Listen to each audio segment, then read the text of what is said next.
करते हैं एक्सरसाइज 10.1 से क्वेश्चन नंबर 2। तो क्वेश्चन नंबर 2 के अंदर कह रहा है राइट ट्रू और false, give reasons for your answers. तो यहाँ पे हमें ट्रू और फॉल्स जवाब देना है, जो इसके 6 पार्ट हैं, और इसके लिए हमें हर आंसर के लिए रीज़न भी देना है कि वो जो आंसर है वो ट्रू क्यों है या फिर फॉल्स क्यों है। तो करते हैं इस क्वेश्चन को बारी बारी से। तो यहाँ पे जो फर्स्ट पार्ट है ये कह रहा है line segment joining the centre to any point on the circle is the radius of the circle. तो सबसे पहले समझते हैं इस पहले पार्ट को कि क्या कह रहा है।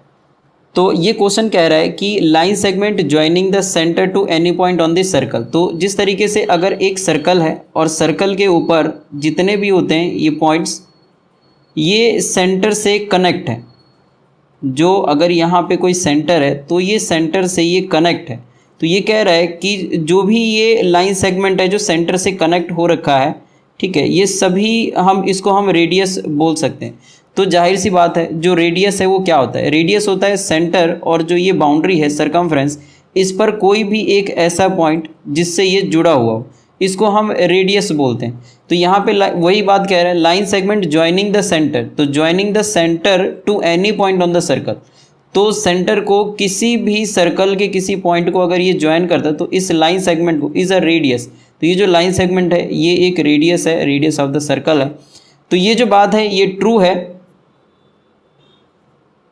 अब इसके लिए हमें रीज़न भी देना पड़ेगा। तो यहाँ पे हम ये लिख सकते हैं because radius is the distance between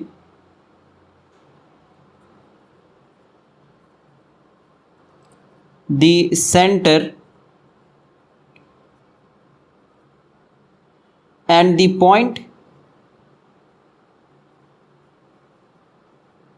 on the circumference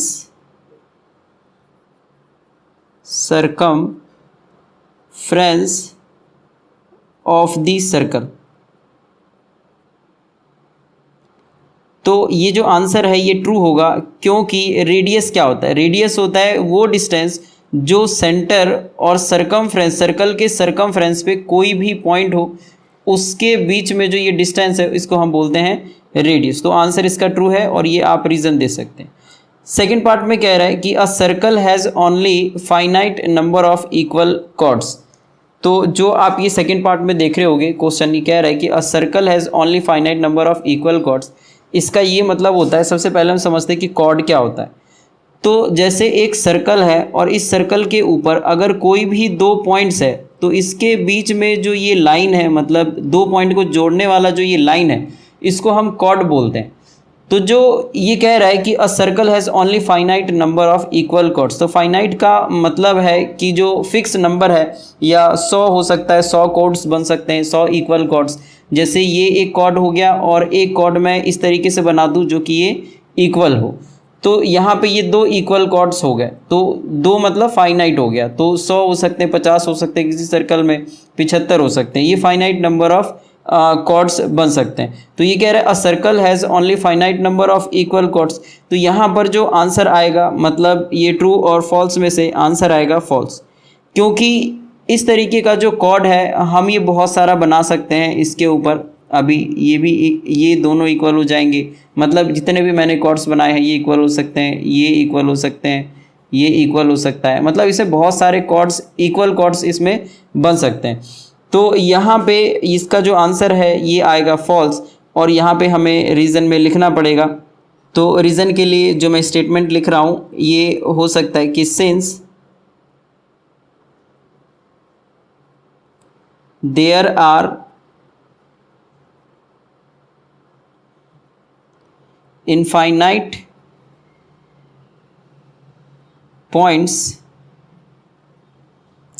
on a circle. तो इसका ये मतलब है कि सर्कल पर तो यहाँ पर हम इनफाइनाइट पॉइंट्स हम बोल सकते होते हैं। इनफाइनाइट पॉइंट्स को कनेक्ट करके ही सर्कल बनता है इस प्लेन फिगर के अंदर। तो हम किसी भी पॉइंट को किसी पॉइंट के साथ में इसको जोड़ सकते हैं। तो ये बात हमें लिखना पड़ेगा, since there are infinite points on a circle so that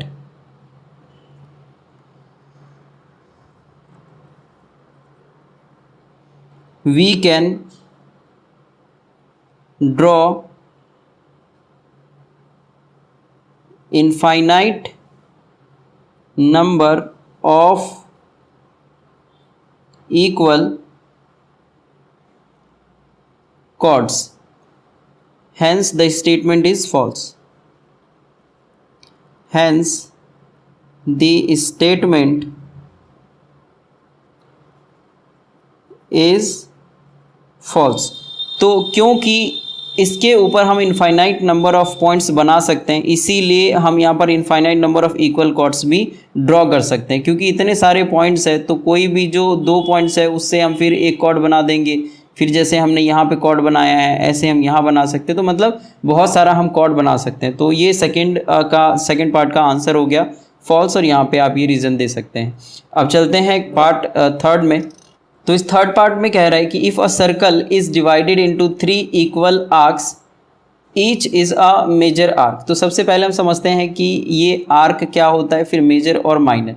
तो जैसे कि अगर यहाँ पे कोई भी एक सर्कल है, सर्कल या फिर आप समझ लो कि कोई एक बैंगल है, तो अगर बैंगल है मतलब चूड़ी, और अगर इसको हम ब्रेक करते हैं तो एक छोटा पार्ट और एक बड़ा पार्ट ब्रेक हो सकता है। मतलब एक ये वाला पार्ट हो जाएगा और एक ये वाला पार्ट हो जाएगा। मतलब अगर हम इसको ब्रेक करते हैं यहाँ से तो ये हमको इस तरीके से दिखता है, तो इसको हम बोलते हैं arc.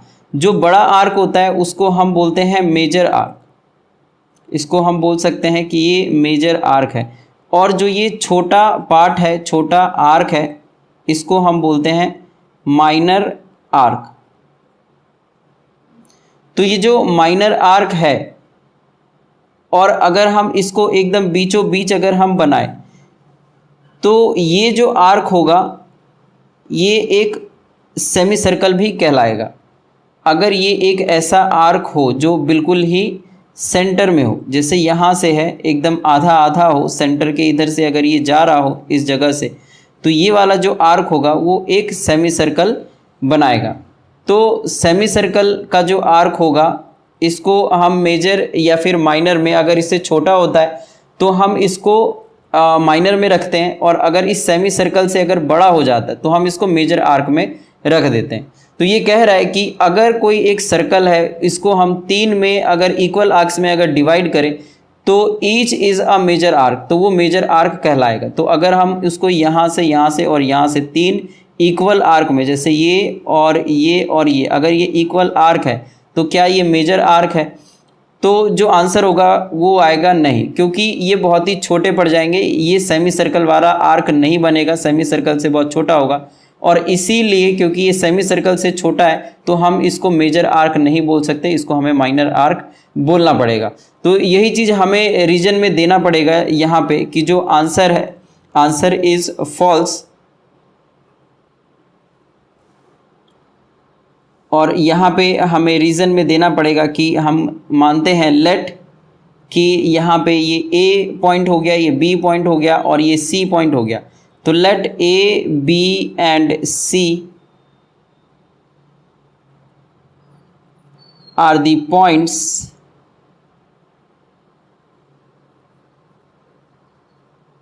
Where 3 arc are made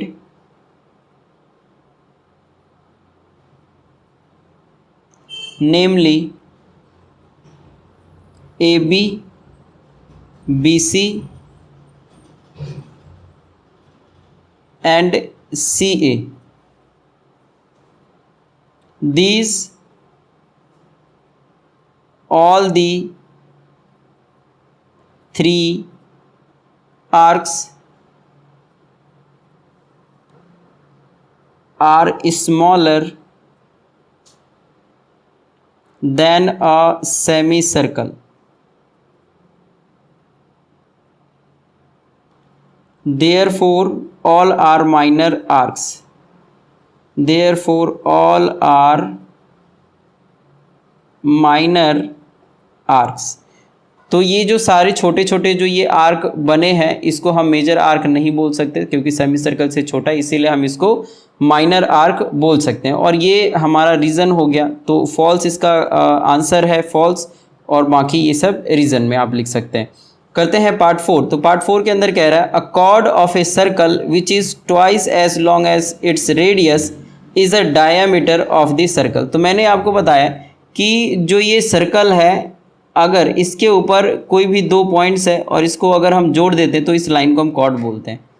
तो अगर वही चीज़ अगर सेंटर से जाता है तो इसको भी हम कॉर्ड बोल सकते हैं, लेकिन ये लॉन्गेस्ट कॉर्ड है और इसको हम डायामीटर बोल सकते हैं।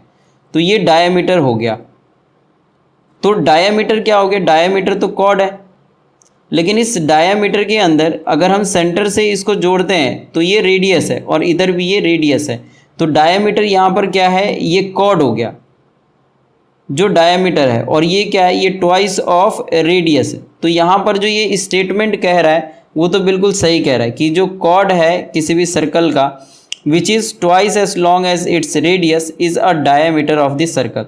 तो एक ऐसा कॉर्ड जो रेडियस के 2 टाइम्स होता है उसको हम डायामीटर बोलते हैं। तो ये बात बिल्कुल ही सही है। तो यहाँ पर जो है हम आंसर लिखेंगे कि ट्रू, जो स्टेटमेंट है वो ट्रू है। और इसके लिए हम एक्सप्लेनेशन या रीजन देंगे कि लेट जो रेडियस है, रेडियस बी आर, देयरफॉर जो कॉर्ड है, chord is 2 times of radius. तो जो कॉर्ड है वो 2 टाइम्स हो जाएगा रेडियस का। तो इसका मतलब ये हो गया कि वी नो दैट, अब यहाँ पे हम ये बात लिख सकते हैं कि we know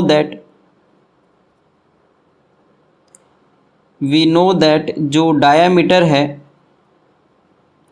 diameter is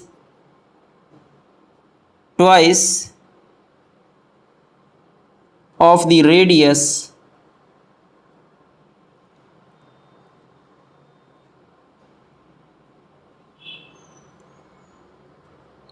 also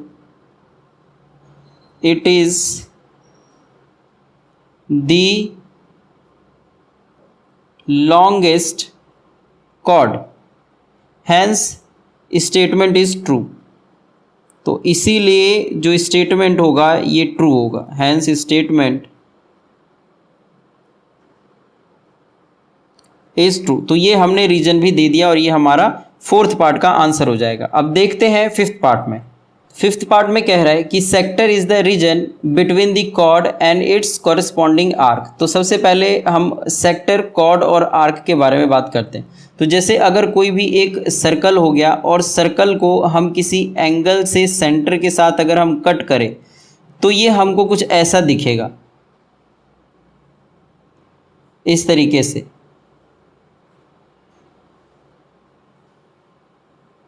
तो अगर हम ये कट करके इतना पार्ट अगर हटा लेते हैं तो ऐसे करके ये 2 पार्ट में डिवाइड हो जाएगा। इसमें हो जाएगा ये मेजर सेक्टर और ये माइनर सेक्टर।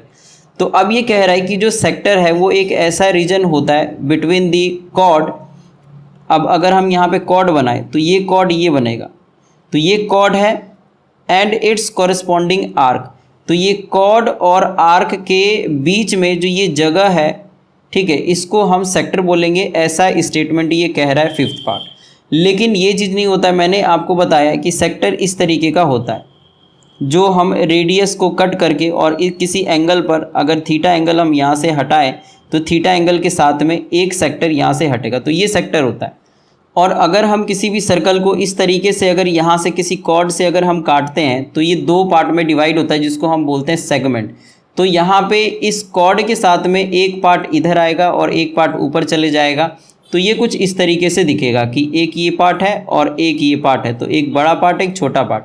तो इसको हम यहाँ पे सेगमेंट बोल सकते हैं।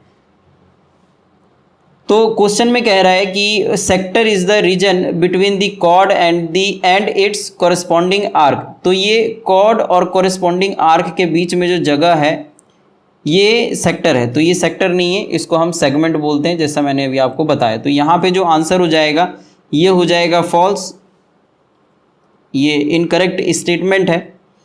और यहाँ पे हम रीज़न में दे देते हैं सिंस जो सेक्टर है, sector is the region between the arc and two radius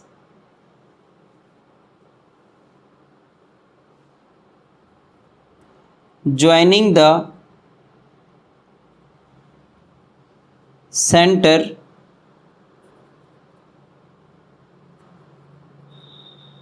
to the end point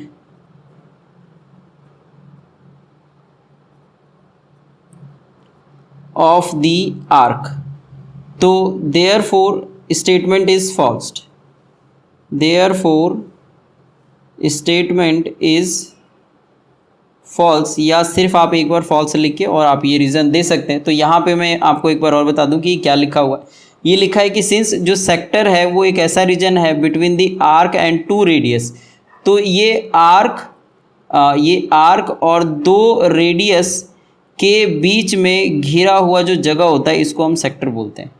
तो ये सेक्टर नहीं है, सेक्टर एक्चुअली में ये होता है। तो जो हमारा आंसर है इसके लिए ये फॉल्स है और ये आप स्टेटमेंट में दे सकते हैं, मतलब रीज़न में आप ये दे सकते हैं। अब करते हैं सिक्स्थ पार्ट। तो सिक्स्थ पार्ट में कह रहा है कि a circle is a plane figure. तो जो सर्कल है वो एक प्लेन फिगर है। तो एक्चुअली में जो सर्कल है वो क्या है? सर्कल एक ऐसा प्लेन के अंदर बना हुआ फिगर है जिसका एक जो फिक्स्ड पॉइंट होता है वो बाकी के पॉइंट से बराबर दूरी पर होता है। इस फिगर को हम बोलते हैं कि ये सर्कल है, कि एक ऐसा पॉइंट जो बाकी सभी पॉइंट के बराबर दूरी पर जो होता है हम उसको सर्कल बोलते हैं। तो जो सर्कल है वो एक प्लेन फिगर है। तो a circle is a plane figure. अब इसके लिए जो आंसर है वो ट्रू है, ये प्लेन फिगर है, बिल्कुल है। और यहाँ पर हम स्टेटमेंट में जो रीज़न है एक्चुअली में उसमें हम देंगे कि जो कलेक्शन होता है, कलेक्शन ऑफ ऑल पॉइंट्स